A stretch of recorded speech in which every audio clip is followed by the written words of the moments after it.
যে ডিসেম্বর মাস কিন্তু চলে যাচ্ছে আর আমাদের ঢাকায় মাত্র শীতের আভাস পাওয়া যাচ্ছে। আসসালামু আলাইকুম, মেঘলাস ওয়ার্ল্ডে সবাইকে স্বাগতম করছি। আমি মেঘ, ঢাকা থেকে বলছি। কাছে এবং দূরে, দেশ এবং দেশের বাইরে যে যেখান থেকে আমার ভিডিওটি দেখছেন সবাইকে অসংখ্য ধন্যবাদ। আশা করছি আল্লাহর রহমতে সবাই খুব ভালো আছেন। আলহামদুলিল্লাহ, আমরাও খুব ভালো আছি। তো এই যে ডিসেম্বর মাস প্রায় শেষ, আর কিছুদিন বাকি, বছরটাও শেষ হয়ে যাচ্ছে। আর আমাদের ঢাকাতে আমরা মাত্র শীতের আভাসটা পাচ্ছি। দেশ গ্রামে তো শীত শুরু হয়ে গেছে নভেম্বরের আগে থেকেই ঠান্ডা ঠান্ডা। তো এখন কিন্তু কিছুটা ঠান্ডা পাওয়া যাচ্ছে। আজকে এই ভিডিওটা যেহেতু শুক্রবারের, তো গত দিনও ভালোই ঠান্ডা পড়েছিল, আর হচ্ছে আজকেও খুব বেশি ঠান্ডা। তো ওই রকম দেশের আভাস ঢাকা শহরে পাওয়া যাচ্ছে। তো শীত যেহেতু পড়ে গেছে, পিঠা তো আর খাওয়া হয়নি। চালের গুঁড়া সিয়ার দাদি পাঠিয়েছিল, তো ওইগুলো দিয়ে আজকে চাপটি বানিয়ে নিচ্ছিলাম। তো এটা আবার সিয়ার বাবার খুব পছন্দের। তো একটু মুচমুচে করে ভাজলে দেখা যায় যে উনি ভর্তা দিয়ে খেতে বেশি পছন্দ করে। শুকনা মরিচ আর হচ্ছে রসুনের একটা ভর্তা। কারা কারা খেয়েছেন?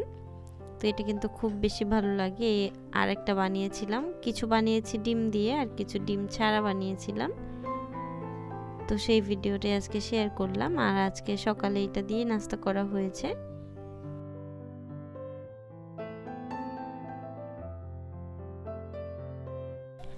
তো এই যে আমি তো আগেই বললাম যে এটা সিয়া পাপার খুব পছন্দ, তারা সবগুলোই খেয়েছে। দেখা আমি লাস্ট 2টা নিয়েছিলাম।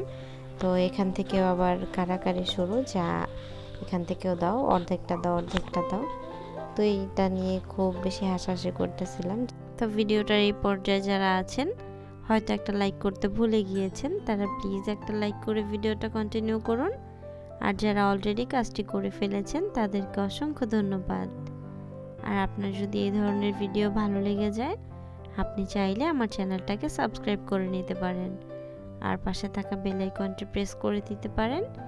এতে করে আমি নতুন কোনো ভিডিও ছাড়া মাত্রই আপনার কাছে নোটিফিকেশন পৌঁছে যাবে।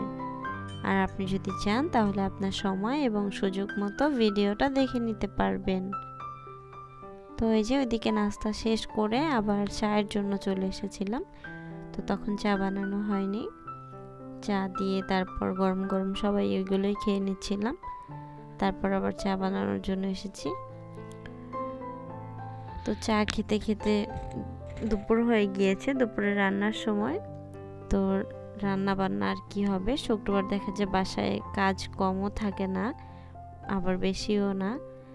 যেহেতু আমাদের মাসের বাজারটা আগেই করা হয়ে গিয়েছিল, গুছিয়ে নিয়েছিলাম সব কিছু, তো বাসায় ততটা কাজ ছিল না। তো মুরগিটাকে আমি কেটে নিয়েছিলাম আগেই। মুরগিটাকে ভালো করে কেটে ধুয়ে পরিষ্কার করে আজকে আর শুরু থেকে ভিডিওটা করা হয়নি, কারণ বিরিয়ানির ভিডিও অনেক আছে, অনেক ভিডিও পোস্ট করা হয়েছে, এই জন্য আজকে আর ফুল ডিটেলসে কোনো ভিডিও করিনি।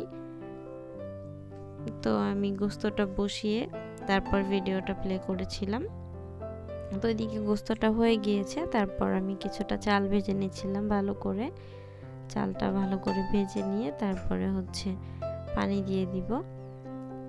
তো এই যে শীতের যে আমেজের কথা বললাম, তো শীতটা যে পড়ে গেছে, ঠান্ডা ঠান্ডা ফিল পাওয়া যাচ্ছে, তো ভালোই লাগছে। জানি না আর কতদিন পাবো এমন। দেখা যায় যে ঘরের কোনো কাজও করা হচ্ছে না, শীতে শীতে ঠান্ডায় ঠান্ডায় শুধু খাওয়া দাওয়া আর ঘুম, ভিডিও করা হচ্ছে না ওই রকম। ঘরের কাজ করলে না ভিডিও করা হবে, কোনো কাজই হচ্ছে না। তো আমার যেহেতু বাবু স্কুল মাদ্রাসায় যাওয়ার নেই, আর আপনাদের ভাইয়ের অফিসও টাইম টু টাইম না, যে টাইম মতো বের হতে হয়, তো এই জন্য কোনো ঝামেলা থাকে না। যখন ঘুম ভাঙে তখন উঠে জাস্ট নাস্তাটা করে নেই।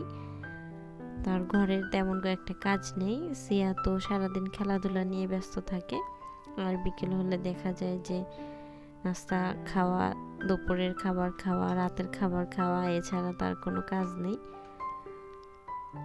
তো এই যে কথা বলতে বলতে কিন্তু আমার বিরিয়ানি রান্নাটাও প্রায় হয়ে গিয়েছে। তো আমি সবসময় বিরিয়ানিতে একটু ফুড কালারটা ইউজ করি, তো আমার ভালো লাগে কালারটার জন্য। তো আজকে কিন্তু আমি পাউডার কালারটা ইউজ করেছি, পাউডারটা এমনি দিয়েছি আর দুধের সাথে মিক্সড করিনি। তো আজকের ভিডিওটা এই পর্যন্তই। সবার সুস্বাস্থ্য কামনা করে আজকের ভিডিওটা এখানেই শেষ করছি। সবাই ভালো থাকবেন, সুস্থ থাকবেন, আমাদের জন্য দোয়া করবেন। আল্লাহ হাফেজ, আসসালামু আলাইকুম।